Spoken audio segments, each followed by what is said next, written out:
Knuckle-up TV. I'm with Mick Hennessy at the press conference of Nick Blackwell and Chris Eubank Jr. How you doing, sir? Good. I enjoyed that. I enjoyed the press conference. It was nice to. It was nice to see two fighters talking for a change instead of, you know, having a lot of egos talking around the table. Sometimes it was pure. It was good to see the two fighters talking to each other. Done it in a very respectful way, if you can at this level. But yeah, it was good. I enjoyed that. Okay. Obviously, the reason you've obviously bidded for the fight is obviously you feel that Nick Blackwell, who's your fighter, is obviously going to win. Yeah.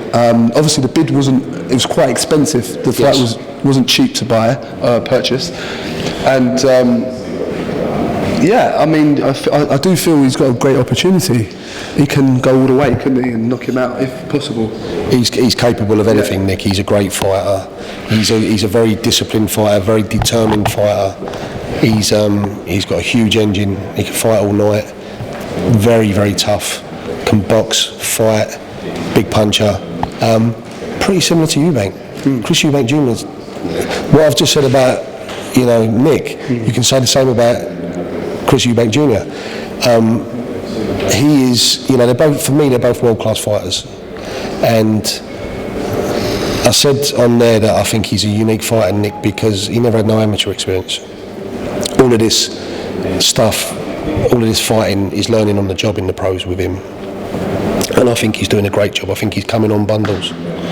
So for me, I had to win that purse bid because it weren't just a fight of the year candidate. It has the potential to be one of the best fights ever staged in a British ring. And I had to win it. I just thought that is a tremendous fight. Okay.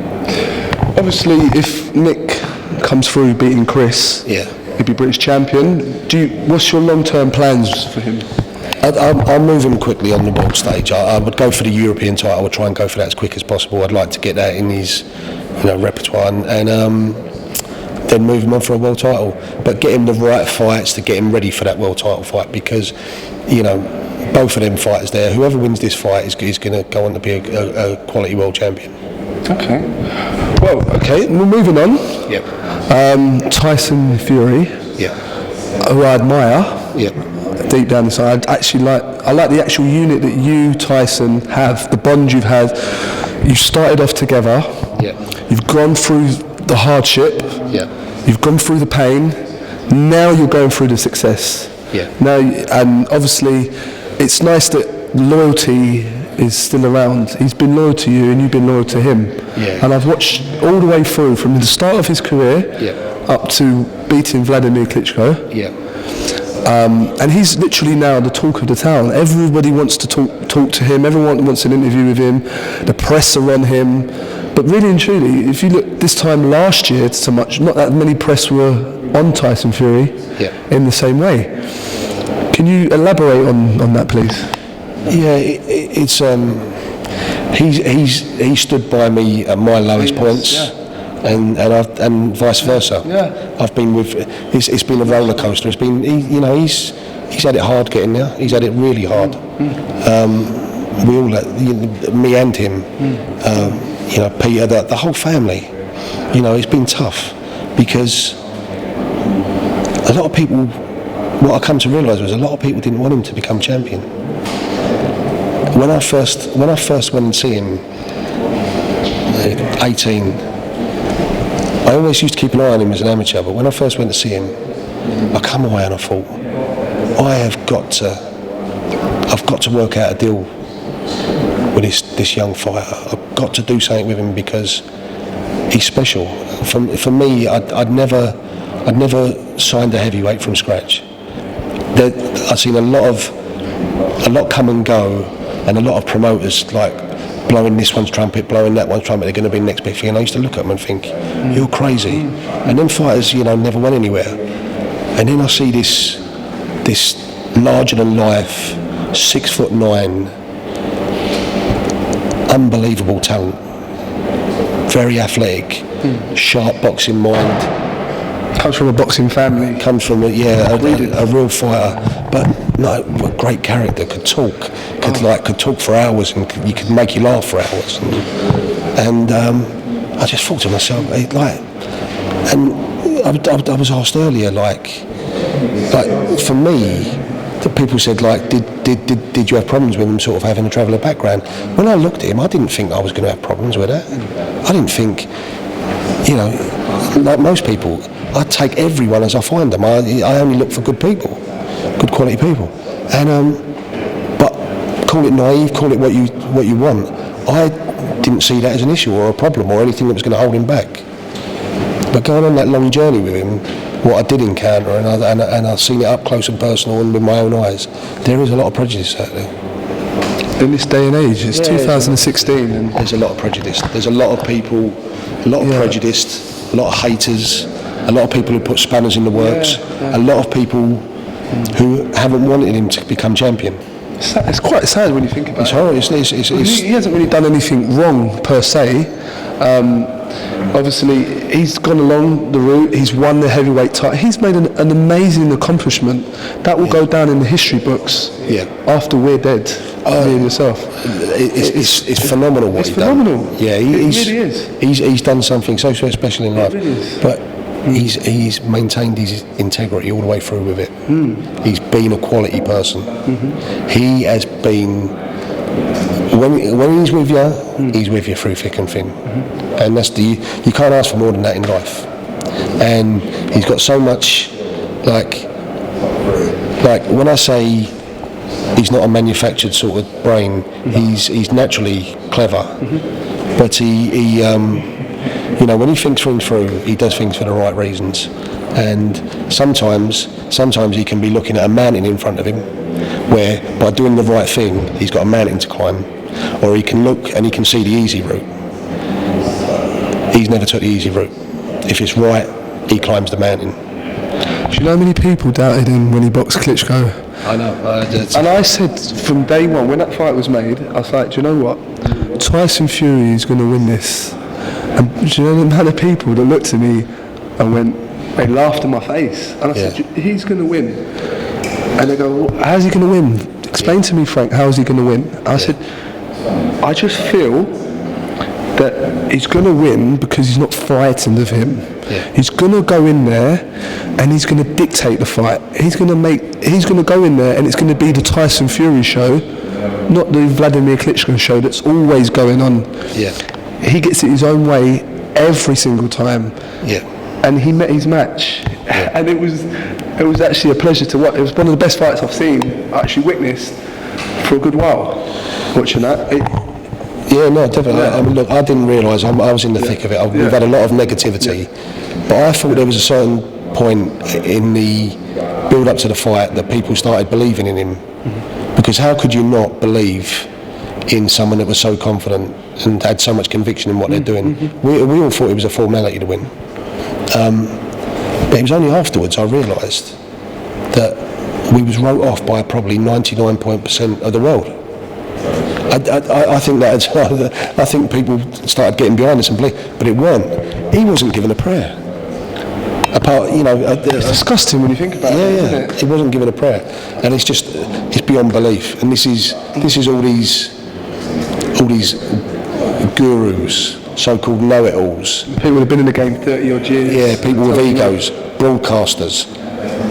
Certain boxing people. Wouldn't have seen what he had in the tank if he fell off a tree and landed on their Swedes. It amazes me. Like when I first see how good he was, it amazed me that people didn't get it. Do you feel that right now is he getting the exposure that he deserves? I don't personally think so. When obviously they tried to make him out to be the villain, and you've got Anthony Joshua coming up the ladder as the hero. So you always got to have the bad guy and the good guy to make the fight. Why you're going to have Tyson Fury as the bad guy, Anthony Joshua's the good guy? Why do you think that is? I mean, they're both equally. I hate saying this because I'm not like I'm quite easygoing and I just get on with things. I hate saying this, but there has been an agenda around Tyson. There really has. I mean, just people not getting behind him. certain networks not getting behind him at certain stages in his career. It just seems, you know, there always seems to be something around it. And the thing about it is, what you need to do, what everyone needs to do in this business, is go out and ask the fans or supporters, people who support boxers, go out and ask the people who he meets on the street, who he meets at the events. Go out and ask them what they think of him. Because when you meet him, he's got more time for you than any other athlete in any sport. He's always, since he started boxing as a professional, he's always been the last person out of the venue. When they're taking down the rigging and that, you'll still see Tyson signing autograph, taking pictures. Done it early doors, he still does it now as heavyweight champ. You know, do you think the reason why? I've seen fighters who wouldn't give their signature to young fans because they're worried about someone selling it on eBay. I've seen like disgraceful behaviour like that, like absolute mean, horrible, tight divas in this sport. It goes on now in this sport, who are worried about giving a young fan a signature in case they get money from it. That Tyson Fury's not like that. He does everything he can for the people, for the situation where it goes back hundreds of years ago, where they're out travelling communities that are outcasted by white communities, working class communities, and upper class white communities. I don't know, to be honest. I don't know the history of it.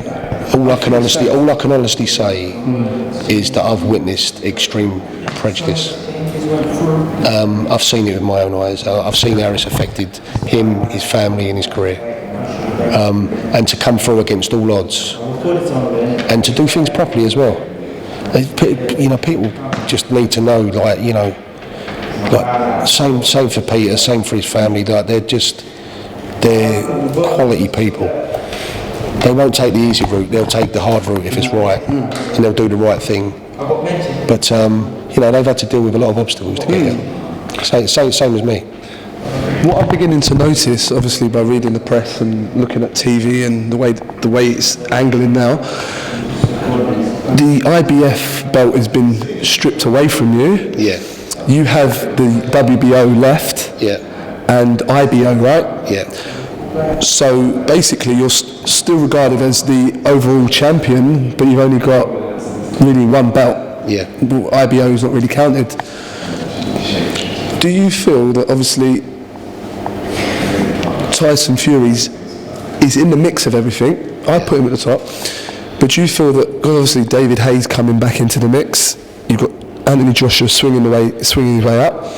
Do you feel, because obviously for TV networks and obviously negotiation purposes, they would rather get those two in the ring together because it's an easier fight to make or an easier sell? Or yeah, good point. Yeah, of course. Yeah, of course, that's where it's at.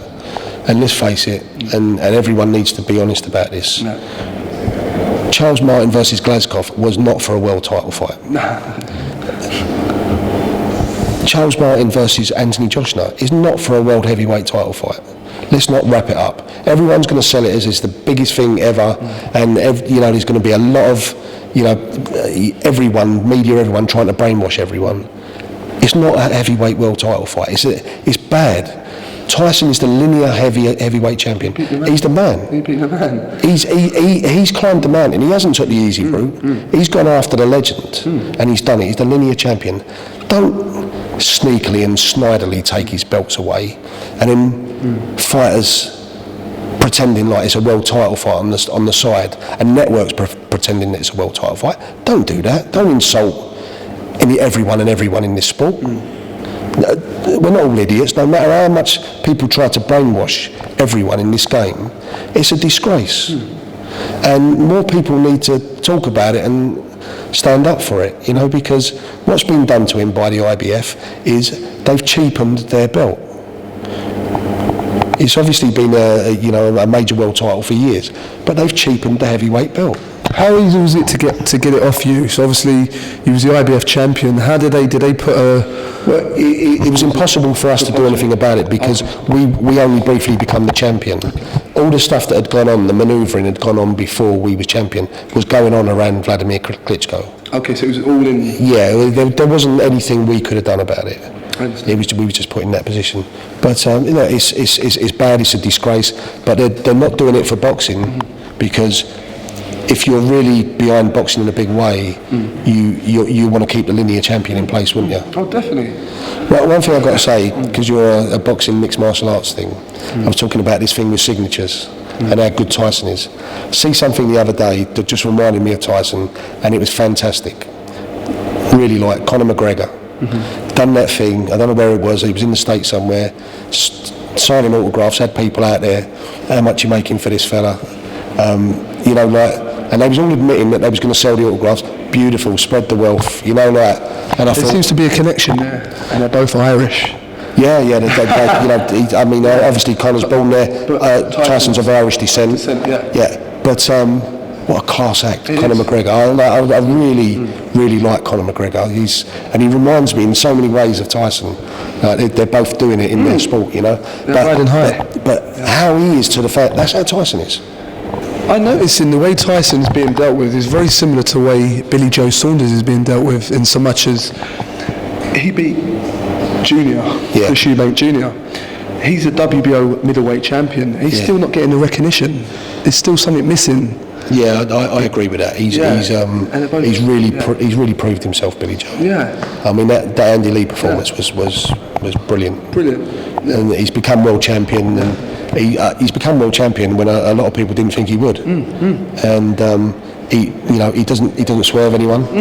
He fights everyone, and he's honest. A lot of people might like the way he sort of like comes across sometimes, but I like his honesty. I find that. Same as Tyson, I find it refreshing in this business. He's fighting, obviously the rematch is in May. Yeah. Is it confirmed yet, or? It's not definitely in May. Put it this way, it's very hard in this climate to marry up top venues with broadcast dates. Okay. There's not much flexibility on either side, so you wouldn't be surprised if it happened in May, June or July. Okay. So we're working hard on that in the background. Myself and Bunt, our team. They need you more than you need them, because you're the guys now. You're the man in charge. You've got the belts. You've got the victory. Now, the way they treated you in the first fight, they can't do that in this fight. It's not going to happen. I think we've all got canvas, stuff like that. Yeah, I think we've all got a much healthier relationship now. It was our first time working together, and we know what both sides can and can't do now. We know each other. That's good. So I think it's going to be a much more straightforward promotion. We're working very well together at the moment to maximise both fighters' earnings. We're working very good as teams, and our team, me, Peter, Tyson, John, and obviously the Klitschko's with Bernd, his brother, and Vladimir. We've got the same goal. We're maximising revenues for both fighters because they deserve it. Okay. Hughie Fury. Yeah. What's the plans for Hughie Fury? I'm glad you. Yeah. Because I was going to bring that up at the end myself.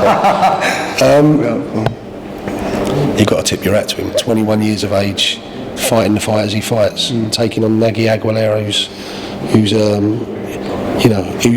if you're not truly world class, is a banana skin. High work rate for a heavyweight, good puncher, comes to win. It's only really like the world class fighters who get past him, and that's on points. He had a brilliant fight with Areola for 3 rounds. Got stopped, but he shouldn't have been stopped. And that was a barnstorm, and it was a quality fight. So he's dangerous. Wasn't he supposed to fight Deontay Wilder last year? Yeah, no, I think there was talk of that. Yeah. But he's a real dangerous opponent. So he really is. I feel at the moment with Hughie Fury, he's a test for anyone. Yeah. I just feel it's going to take a little while longer to obviously put him in contention, because no one's going to want to fight him. Yeah. Let's be honest about it. We've had big problems. Look, we've had, and we've been offering quality money as well. really good money. Myself and Peter have been working around the clock on it. You know, when you have fighters like Fedosov and Ustinov and you know, they're big tasks for a 21-year-old. But he's taking them with both hands. Peter wants these fights for him. We've all offered the money. We've offered big money, and there's just no takers. Now, the only thing I can put that down to is the public haven't cottoned on how good he is, how good he's going to be. They haven't. But he's been in so many training camps with Tyson. He's sparred all top fighters from around the world. In the chambers? Yeah, all around the world. Eddie's a great talent. Yeah. From America, from Canada, from Europe. He sparred all top sparring partners. Now, the sparring partners know how good he is. Trust me on that one. So word spreads. Ask Eddie Chambers how good, Eddie's a great guy, great fighter, and an honest fighter. But he loves, young Hughie. He really rates him. So the fighters know. So when that spreads in the gym, it's hard to make matches. The public aren't aware of it. They don't know how good this kid can be. But he's a special talent. Time will tell. He's going to be heavyweight champion in his own right, and he's going to be a great heavyweight champion. Okay. And it'll be great that they've done it together, because Tyson and Hughie have always been close. When Tyson was fighting around the world and going into camps as a prospect, Hughie was a young amateur, 14, 15, but he always used to accompany him wherever he went around the world. So he soaked up a lot of what Tyson's been going through. So he's an old hand at it, really. It was a great experience to be around Tyson for all them years, and because they're so close. And they really are close. They when you see them in camp and stuff, they don't stop laughing and they bounce off of each other. But Hughie is really, I can see him coming as the back. So when Tyson calls it a day and hangs up his gloves, you've got Hughie Fury coming along and continuing the legacy. Yeah, I think they'll be heavyweight world champions at the same time, and they'll have fun with it, and they'll help each other out. They'll still spar, but no one would ever encourage them, no matter what they put up, to get in together, because they're family first and foremost. Kid Galahad. Looking forward to his return. Great talent, and watching that fight the other day, which I thought Frampton won out of sight. Real good talent, Carl Frampton. I like the way he carries himself, and quality fighter. I always felt, I think Kid Galahad, under the right circumstances, when he's ready, as him and Carl Frampton would be a brilliant fight. It's a hard fight. I always knew that if he fought Scott Quigg, he'd beat Scott Quigg, but the Frampton fight is a hard fight. But one he can win, Kid Galahad, if everything's right around him. He's that talented, he's that good. So I'm looking forward to his comeback.